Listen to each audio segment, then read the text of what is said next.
Hey guys, welcome back to Thunderdome Homestead. I'm Jake, and I'm going to show you the Coop DeVille.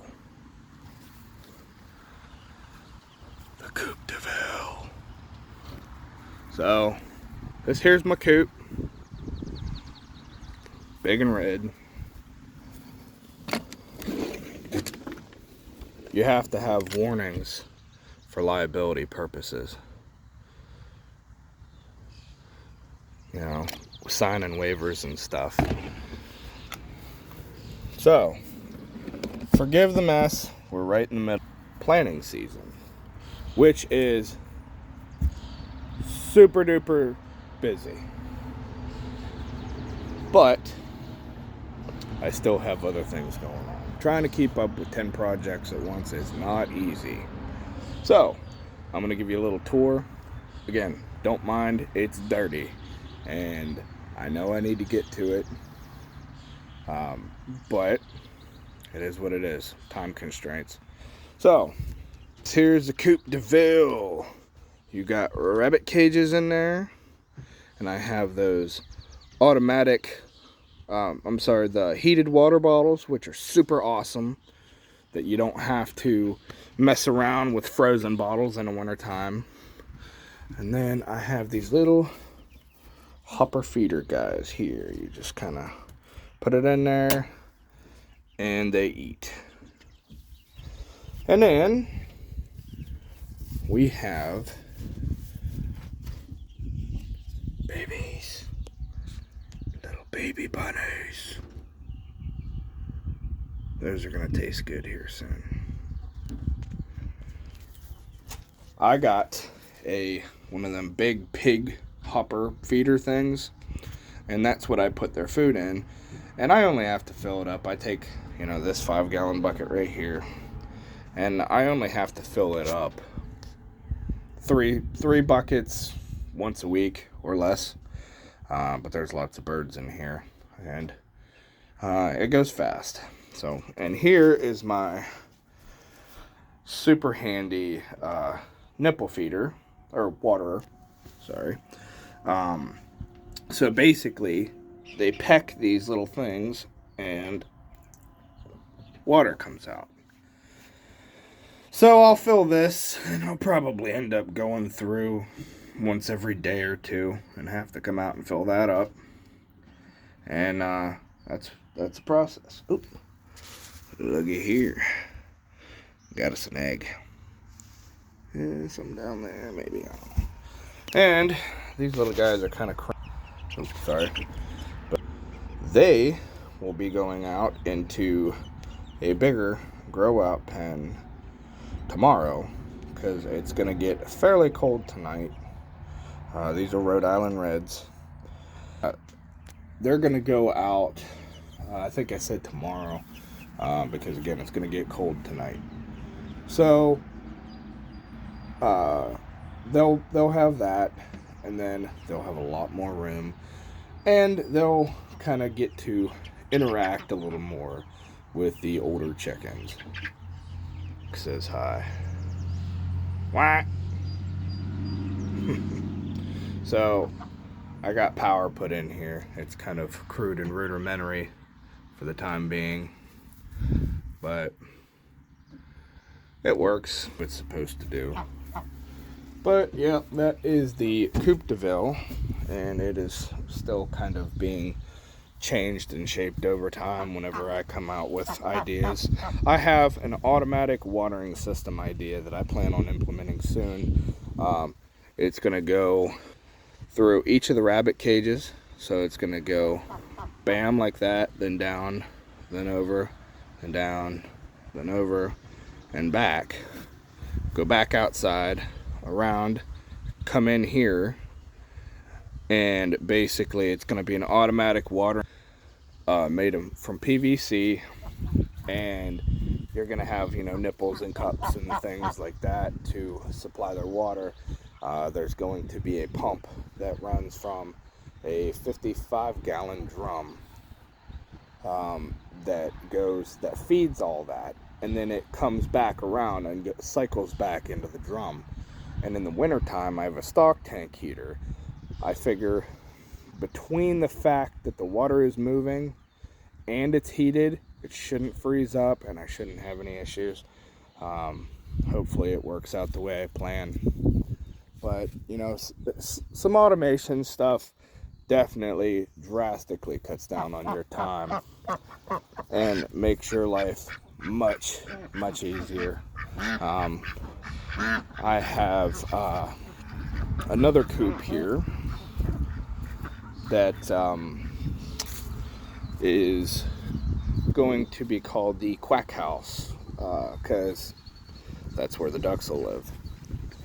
So we have the Coop Tour and the Quack House. It's just a happy little ghetto farm. So here's that. Let me back up a bit so you can see it. So there it is. It's just needs painted and finished up. Oh boy. So these are brooders that were being used to house these guys. These are barred rock chicks that are about the same age as the Rhode Island Reds. And once these guys get a little bigger, they will go out into general population with the other birds until they're to send to freezer camp. I know they're not meat birds, but the feed store bought too many of them, and I got them for about $1 a piece. So, I mean, I figure I might keep a couple to see how they lay and how their demeanor is and how they behave. But yeah, the rest are going to freezer camp. So a little window in here I put in, and then power on this one. Same basic setup. But the is they don't need very much in a coop. They don't. And eventually these cages here will be housing quail. So the way it stands now, ducks and quail in here, chickens and rabbits in the other one, and there's going to be a T-shaped run to connect them. This whole bird flu thing, I personally think, may be being exploited to a certain degree, and I'm not trying to be exploited. I'm not trying to give, Mr. Alphabet Boy, you name whatever agency or whatever 3-letter organization, you take your pick. Whoever wants to come in and say, hey, we got to test your chickens. No, you don't. They have no interaction with any other wild birds, and there haven't been any new additions to my flock. So there would be no reason to. So we go back to the baby bunnies over there. So I told you guys before that I would communicate with you my failures as well as my successes. So I have 4 bucks and 4 does. I have a breeding schedule and I have a lineage tracking chart, basically. I don't want any inbreeding, and I try to keep my bloodlines as pure as possible so that whenever these ones get too old, I can switch out with their offspring and not have any intermixing bloodlines and have any issues with that. So I've had some successes and some failures. So I bred in March, and it was still too cold, and only 3 of them made it out of 20 maybe. So I bred again, and it's looking to be 5 to, because it got pretty cold last night, and they were just born like 2-3 days ago, or 3 or 4 days ago. And so these guys, only a few of them lived, just like the last batch. So I'm hoping next time, and when I started breeding them, they were all first-time moms, and with usually you're gonna lose your first litter from each mom because they don't know what to do.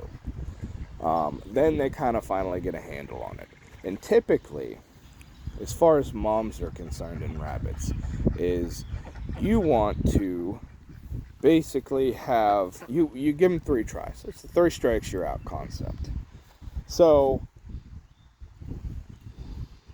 all the babies die 3 times due to whether they're just not taking care of them or whether they take them out themselves. You give them 3 tries. If not, send them off to freezer camp and get a new mom. Because if they haven't done it by the 3rd time and had any sort of success, then yeah, they gotta go. Because they're just not gonna produce for you. So, that's a little caveat, so to say, about rabbits. They are very fruitful. Again, the one had 10 babies and one had 9, and I think I have a couple of bad moms, so we're down to about maybe between 5 and 8. I typically try to, unless I see any intervention that's absolutely needed, I try to kind of stay out of that as much as possible and let them do their mom thing.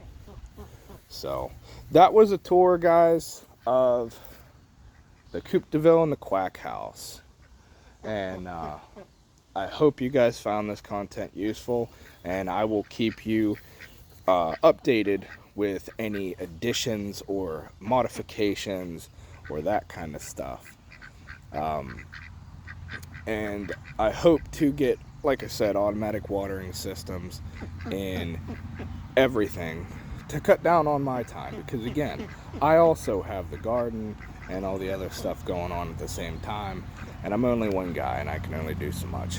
So with that being said, guys, thanks again for watching. Like, share, subscribe, and I hope you got something good out of this, and I hope that I see y'all back here again soon. Take it easy.